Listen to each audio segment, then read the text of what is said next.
This is the Farm Monitor. For over 50 years, your source for agribusiness news and features from around the Southeast and across the country, focusing on one of the nation's top industries, agriculture. The Farm Monitor is produced by one of the largest general farm organizations, the Georgia Farm Bureau. Now here are your hosts, Ray DeLesio and Kenny Bergamy. Yes, indeed. The show that prides itself in being the #1 source for everything and anything related to Georgia ag. Welcome. Thanks for joining us. Yeah, and this week we feel we've got some really powerful stories for you to share.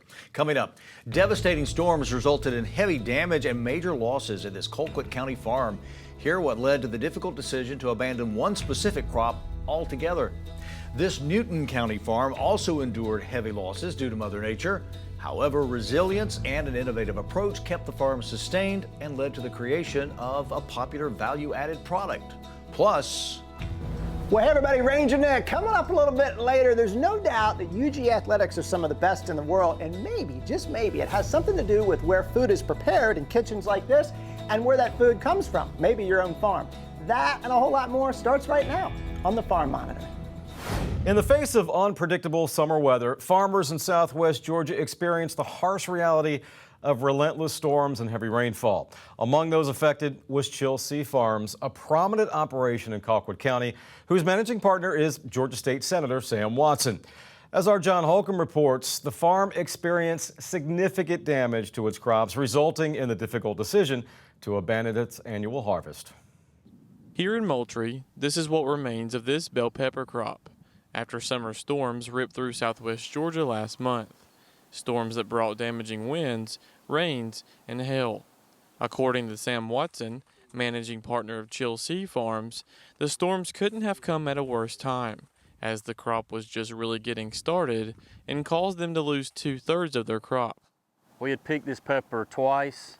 The first picking was just kind of a little light crowning of the crop, just to kind of lighten the load a little bit. And then we had started the second harvest of this particular field, and then we didn't even finish that night when it started raining. The guys left, and then that was the night that the hail came, and it hailed from here all the way down to the packing house. It damaged this particular field of bell pepper, just because of where the stage of the crop was probably where we suffered the most damage. We had damage in our eggplant, we had damage in our tomatoes, we had damage in cucumbers and pickles, and even a little bit of damage in our squash. Because of the stage they were in, the damage was not quite as severe, whereas here we probably lost, we're estimating somewhere around 60% of the crop. From there, things only continued to get worse, as Watson says it began to rain and didn't stop for almost 2 weeks, causing even more damage and causing them to have to stop harvest on the crop. We tried to salvage some of it, but we ended up having trouble. After the hail came, there was obviously rain, and then it rained for an additional 2 weeks. So what the hail did not destroy, we lost to the amount of rain that we received and all the excessive moisture. And so we eventually just had to abandon this field and walk away from it and just basically leave. You know, when you harvest a crop like this, you've got to be able to harvest enough to pay the labor and to cover your costs of doing that. And the situation we were in was, there was not enough marketable product to harvest to pay the help and to package it and box it and then there again ship across the United States. As difficult of a decision it was to just abandon the crop, Watson says that decision was made due to their bottom line and profit margins being so tight, as it would have been a complete waste of time, money, and resources to harvest. The margins in what we do here in agriculture and farming are so small. And so, when something like this happens, you immediately have to figure out how we can save money or not spend any more money. And so that's where you immediately pull the plug, you walk away from it, you stop, you go on to something else. Unfortunately for us, it kept raining for about 10 days after the hail, and so we ended up sending a lot of our help back home. Their contracts were almost up anyway, so we decided to send them home a couple weeks early. So we got rid of some labor, and we just kind of walked away from this field altogether. We just had to, cut our losses, and that's all you can do. Reporting in Moultrie for the Farm Monitor, I'm John Holcomb. No matter how much planning and preparation that goes into a crop, farmers are always at the mercy of Mother Nature. And this year, she was not kind to Deer Creek Farm as a late freeze wiped out more than 90% of their blueberries. However, as Damon Jones reports, they were able to remain sustainable thanks to a little bit of creativity. Typically this time of year, these bushes at Deer Creek Farm would be chock full of blueberries. However, with a late freeze destroying the majority of their signature item, owners Joe and Merlin Harper had to rely on their ever-expanding vegetable gardens. Oh, it's been a game changer. You know, I guess being a farmer, you always have to have plan B, at least plan B, sometimes plan C as well. So we were able to pivot from the blueberries. We still use the blueberries to make our tea and our other value-added products, but being able to grow these unique vegetables and take them to the market and sell them to customers that come to the farm has really been a lifesaver for us in keeping us sustained. We've got quite a few tomatoes, but we've gotten quite a few squash, zucchini. This fall, the lettuce did very well, kale, stuff like that. So it really did well. And it's not just the staple items that keep customers coming back, but also the exotic collection of produce like black tomatoes and lemon cucumbers that keep things interesting for both the consumer and the farmer. Each year I go through a catalog and I see what's different, and I read a lot and I see what people are enjoying and what people are trying, and then I kind of put together a crop plan. I enjoy trying different things and seeing what I can grow and how things working in nature. So I love being outside, and I just love being a part of what nature brings. She liked to be a little different, and so she get the catalogs and she see these unique items, and she said, let's try this, let's try that, and so far it's been a hit. Their value-added products have also been a big hit with customers, from salsa to pepper jelly. However, it's one item in particular that's received most of the attention. People love our tea. It's so unique. We've gotten so many different reactions. And sometimes we've even had a customer tell us that how the tea made them feel. They said, when I drink that tea, it took me back to made me feel like I was on the back porch of my grandmother's house sipping tea. And for that reason, it was recently named a finalist for the Flavor of Georgia contest. And with each step of the production process being monitored, it's no wonder the quality and consistency remains high. It's our special herbs and spices that brings out the blueberry flavor, because blueberries are subtle, so they're great, but they need something to help them to pop, I would say. That flavor needs to be brought out, so we add different ingredients to it to make them shine, and you get that blueberry burst. Despite the setback this year with their blueberry crop, the Harpers have been anything but deterred. In fact, they're even hoping to expand their operation. We would love to get more farmland. This is more hills, rolling hills, and Georgia red clay and rock. We would like to get something a little flatter, something that's been tilled up before and used as farming, and put groves of blueberries out there. Reporting from Newton County, I'm Damon Jones for the Farm Monitor. After the break, it's Ranger Nick's latest adventure as he dives into the world of culinary expertise at the Department of Nutritional Sciences at UGA. Watch as Nick explores the program's cutting-edge techniques and discovers the proper and sometimes improper way to wield a cutting knife.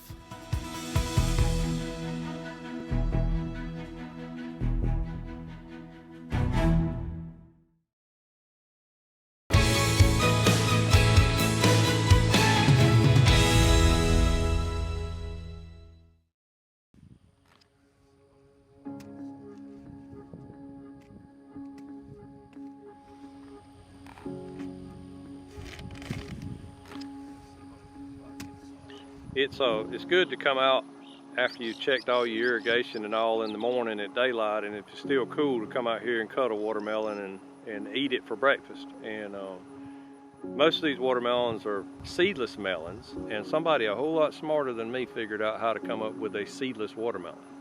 I'm Brian Ponder. I'm a fourth generation Tift County farmer, and we farm in Tift and Colquitt counties, my brother and I. We grow cotton, peanuts, watermelons, and corn. We also have a few pecan trees and a good bit of timber, and we just love land. and we love seeing what it produces and taking care of it, and it's just a joy to get to come to work every day, and it's just in our blood, and we just love it. We're so close to the Gulf of Mexico that we're going to have those 4 and 5 inch rains a couple of times a year, so we have to be prepared for those, and if we're not, we'll have erosion and devastation that'll come about. And luckily, over my lifetime, I've seen efforts by the Soil Conservation Service, which was Hugh Hammond Bennett's brainchild, that is now the Natural Resource and Conservation Service. We've received a lot of technical help through the years for putting in terraces and waterways. And in later years, we learned more about water management with our irrigation, to where we're conserving water, getting it down to where it needs to be, not losing as much to evaporation, because the bottom line, we've got to take care of it. We've got to feed it what it needs. We've got to control erosion, feed it with nutrients, and do the very best job we can of conserving all the water and all the nutrition and all the soil that we can. The conservation effort is a long-term thing. Correcting a wash doesn't mean taking a disc harrow and harrowing over it every spring and planting a crop. It means correcting a problem so that wash doesn't happen again. It's costly, and it's an effort, and it's not going to be something that's going to be recouped in 1 year. But if that erosion is stopped, that land is going to produce more, and it's going to get better and better. So it's a long-term investment. My dad taught me a long time ago, if you take care of the land, it'll take care of you. And all of our producers need to realize that we have to take care of the land if we're going to receive anything out of it. We have to take care of the land.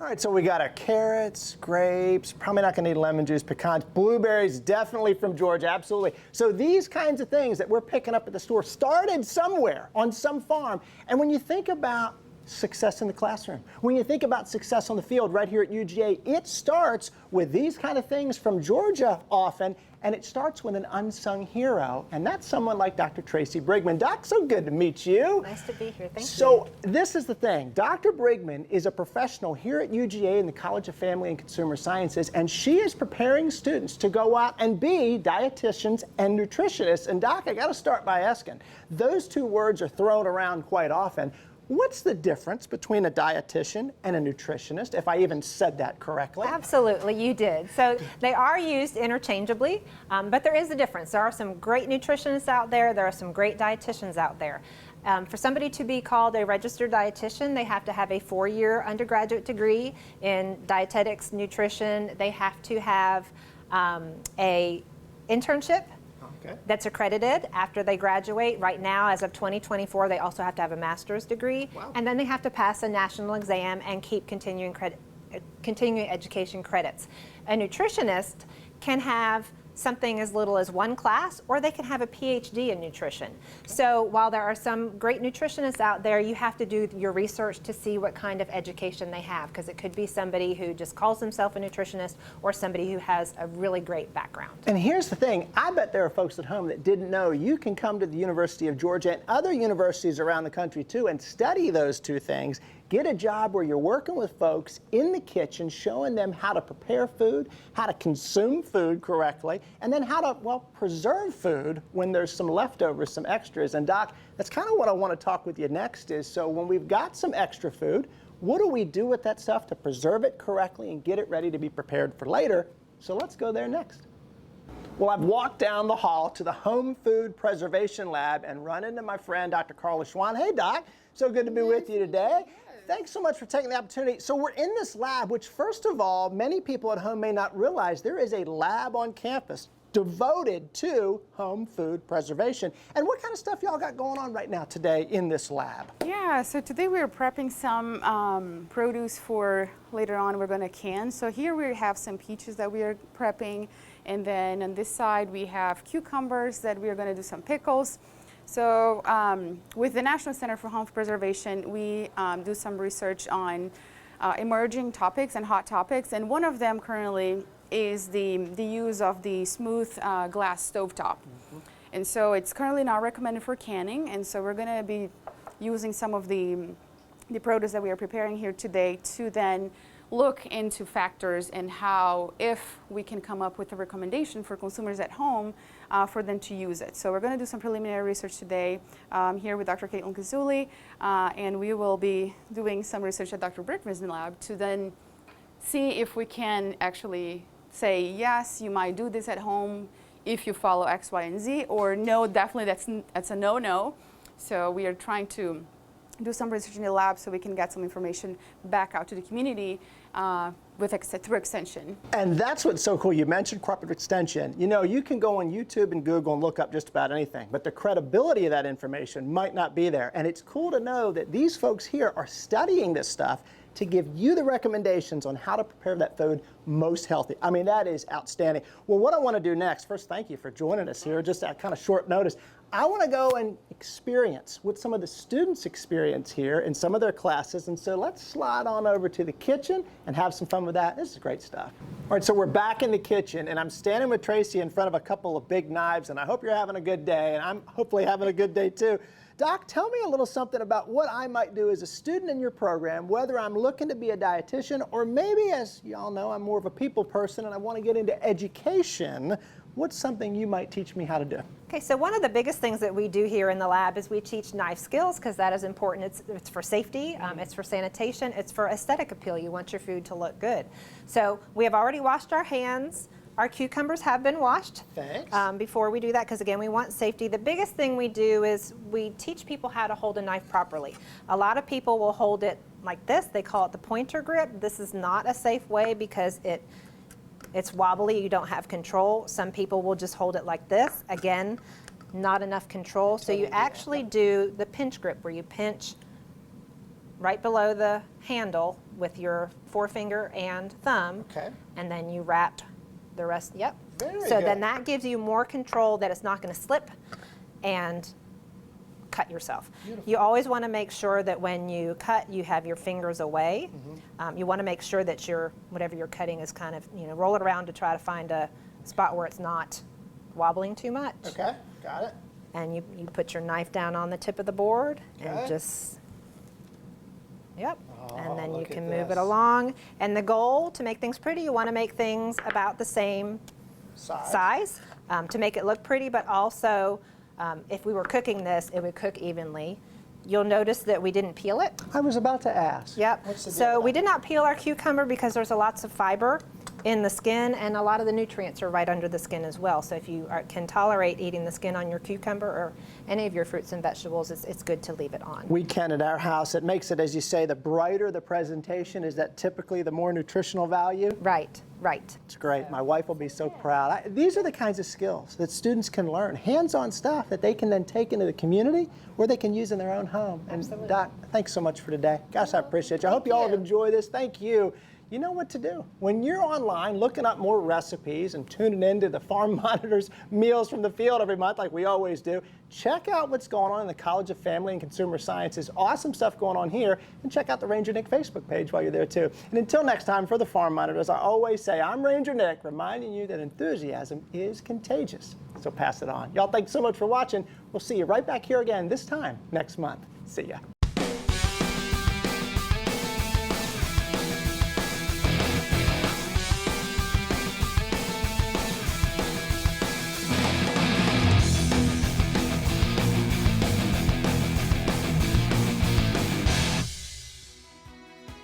When we come back, the alarming threat of African swine fever, how this deadly disease could ravage America's pig population and pork industry, plus what to look for, as well as the essential biosecurity measures to safeguard your farm.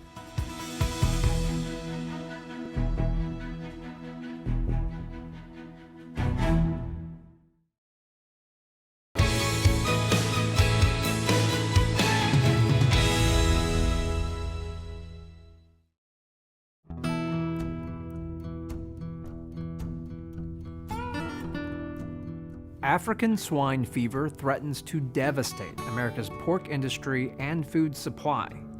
while the disease does not affect humans or other animals, it has a nearly 100% fatality rate for pigs that become infected.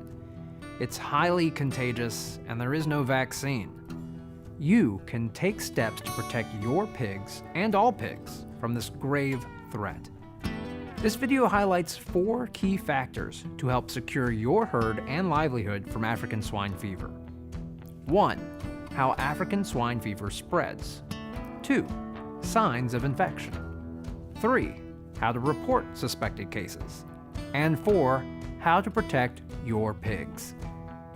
Let's start with how African swine fever spreads.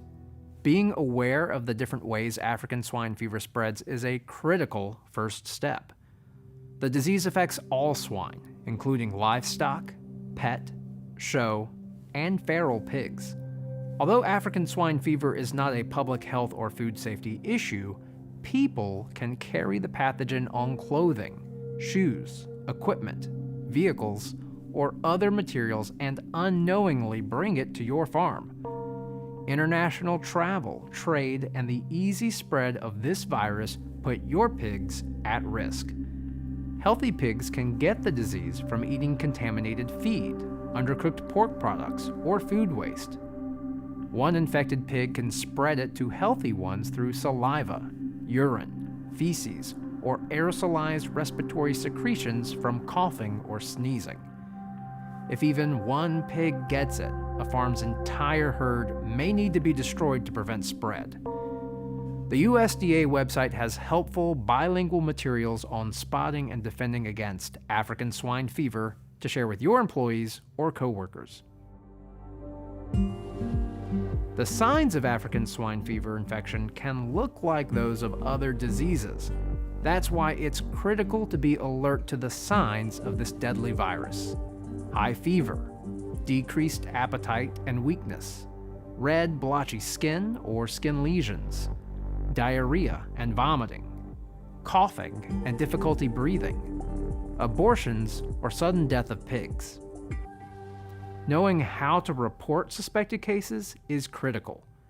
Quick detection is key to preventing the spread of the disease. Immediately report animals that have any of these signs to your state veterinarian or federal animal health officials. Call the USDA for appropriate testing and investigation. So here's how to protect your pigs. Because African swine fever spreads so rapidly, you'll want to step up your farm's biosecurity. Don't let anybody bring disease to your farm or site.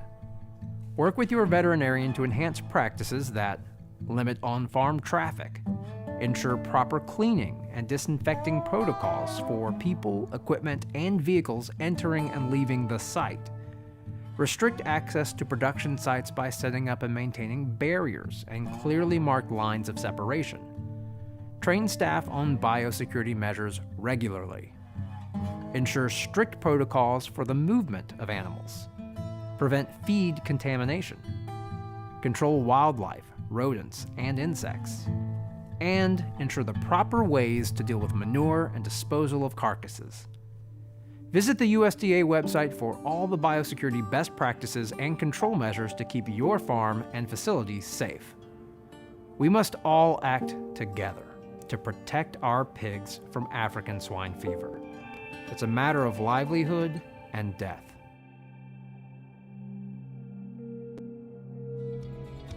Some really good information there.